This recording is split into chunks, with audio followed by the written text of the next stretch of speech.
try to hold me back, but you're weak. The time has come.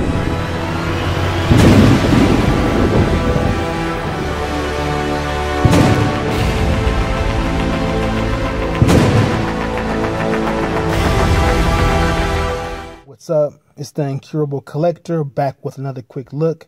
This time I'm taking a peek at the new Mezco 112 Collective, The Dark Knight Returns Batman. Now this figure is based on the artwork from Frank Miller's late 80s miniseries of the same name, which is one of the most popular and definitely most influential Batman comics to ever be published.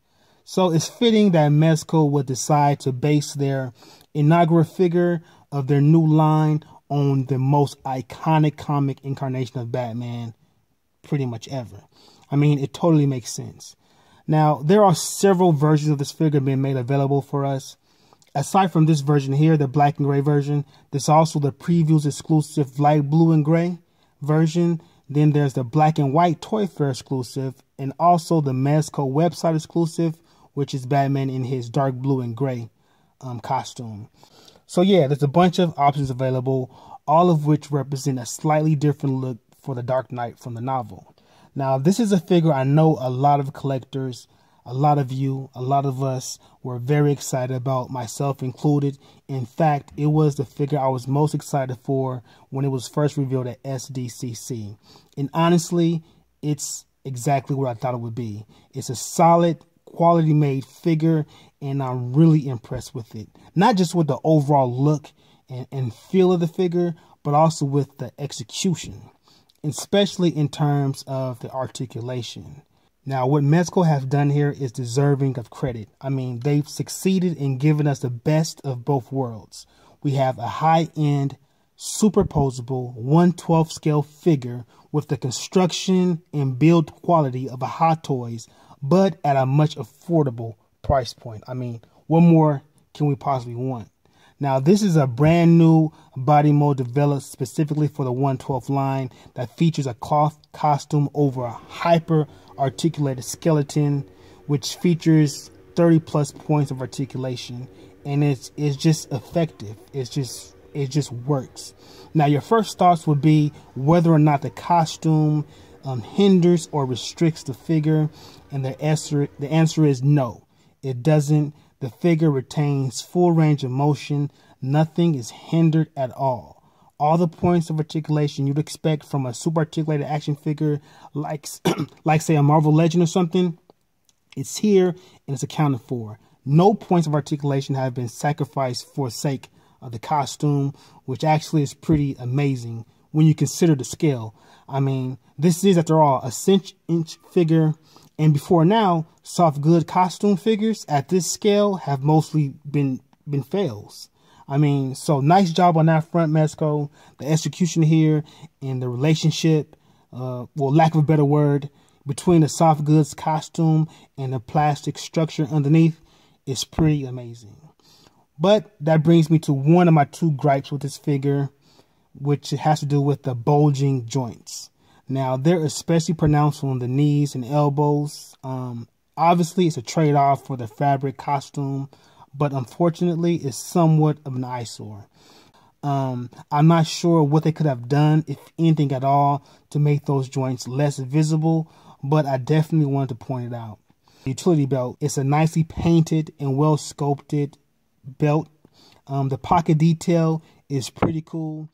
And it's made of a soft, flexible material, so it has a lot of give, has a lot of play. Let me also mention that it's removable, so you can take it off if you like to. There's a snap in the back. It simply, it simply snaps off. You can snap it back whenever you feel the need to. So it's nice that they add that addition. They could have made it, non-removable. Now, the fabric itself is mostly without issue. It's well done. It seems to be one piece. The gray parts of the costume seems to be one piece, and it's sewn together nicely.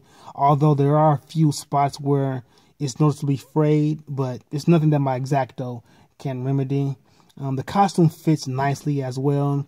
The bat signal on the chest is slightly raised and has a smooth kind of suede feel to it. It's pretty cool. The cape, man, the cape is spot on. It's made of a stretchy material and it's a decent size. I mean, it's pretty long. There's all type of poses to be had with this cape. It can be folded in a bunch of different ways or draped over his shoulders, whatever you want to do with it. It's very Dark Knight-ish. It's probably one of the better, if not the best, soft good capes available on any figure at this scale. It works really well. It looks really cool. Also, the tips are lined with a similar type suede material as the back signal, which appear to be painted as well. So there's some paint apps on the tips of the cape, but that extra material there, it kind of helps give the cape some shape. It helps give the cape some weight. So it's a nice little detail that they added. But that brings me to my second gripe, the fact that there's no wired cape. I mean, if you want to pose the cape, you're going to have to use the included stand. It's your basic claw type stand, but it has an attachment that has 4 wired arms on it. Now, each arm has a small clip at the end, and what you'll need to do is you'll need to slide the ends of the cape under those clips. And that's how you're able to get those dynamic poses out of the cape.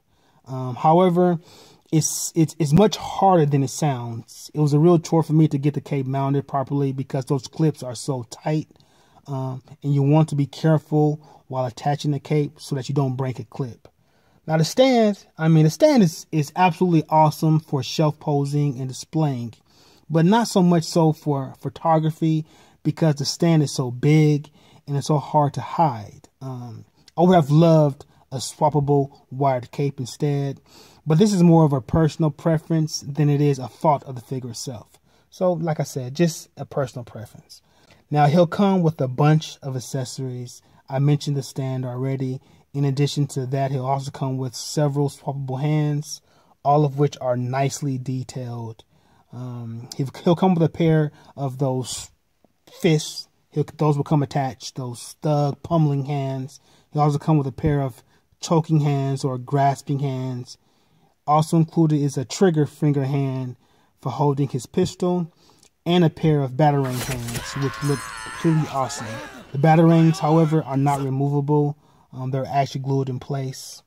You also get one hand for holding his grapple, which, like everything else on this figure, is nicely detailed and nicely painted. Although it's sculpted to give off the appearance that it's collapsible in some way, it's not. There are no points of articulation on it. And then you'll get a pistol and also a swappable boot with a pistol holder. So if you want to put his pistol in his holster on his ankle, you can. Then he also threw in a small baggie to store the accessories. It's very similar to the ones that come with Figmas. So if you're familiar with Figmas, you'll know what you're getting. This figure looks amazing. It looks like it was pulled from a page of one of the books. It's just such a great representation of the source. The proportions, the head sculpt, his stature, the costume, just the looks of it is just so familiar. Mezco did a great job with the sculpting here. They've managed to capture Miller's style really well. I mean, look at him. He looks edgy and gritty. All those elements of Miller's art style, the dark, seedy, and grim overtones are represented well with this figure. It's a page pull. I mean, it looks like it was yanked directly from a panel of the graphic novel. Just a great representation. The proportions on this figure are ideal for the character, in my opinion, which is a total opposite to Mattel's Unlimited Dark Knight Returns Batman, who was essentially He-Man in a cape and cowl, just far too big. Although I did like the figure, he just was grotesquely over-muscled. The proportions here, in my opinion, look much better, and I also think that they're more accurate to Bat's on-page appearance. Now, this figure will cost you about $65. Should you get it? Well, that's up to you. I mean, there's a lot of charm here. Yes, it's another Batman figure. That much is true, but it's unique. It's a fresh take on Batman. Actually, it's a fresh take on action figures in general. Much like the graphic novel was a fresh take on the Batman character and comics in general, the same things here. I mean, that graphic novel changed comics forever. Now, maybe this figure had the same effect on the 1/12 scale figures going forward. who knows? I'm looking forward to more figures from this line. Hopefully we'll get a Superman. That would be really cool. Maybe we'll get a Joker as well. But yeah, this figure has character. It's just cool. If you're a fan of the Dark Knight Returns graphic novel, you'll likely find yourself digging this figure. If you're not a fan of the graphic novel or of Frank Miller's art style, well, probably not so much. All right, fellas, thanks for watching.